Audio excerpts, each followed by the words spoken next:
और अब इसके साथ ही नाज़रीन आपको बताते चलें कि रमज़ान मुबारक में मुज़र सेहत ऑयल और मिठाई बनाने वालों के खिलाफ पंजाब फूड अथॉरिटी का क्रैकडाउन जारी है। डीजी फूड अथॉरिटी की हदायत पर फूड सेफ्टी टीमों की एमनाबाद और सवनाबाद में ऑयल रिफाइनरी यूनिट और स्वीट यूनिट की चेकिंग की गई है। मारूफ घी एंड ऑयल मिल को 10 लाख जुर्माना भी किया गया है। स्वीट यूनिट की प्रोडक्शन बंद कर दी गई है।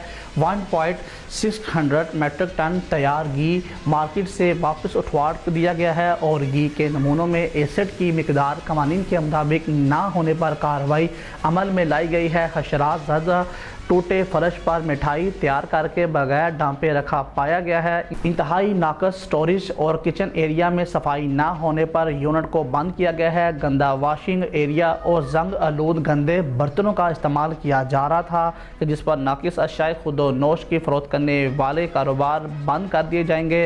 रमज़ान मुबारक में फूड यूनिट्स की चेकिंग रोज़ाना की बुनियाद पर की जा रही है। नाकिस गैर मयारी अशाए खुद व नोश का इस्तेमाल मुतअद्दिद बीमारियों का बन सकता है। वज़ीर आला पंजाब के विज़न के मुताबिक पंजाब के बासियों तक मयारी खुराक की यकीनी फराहमी के लिए मुसलसल कार्रवाइयाँ जारी हैं।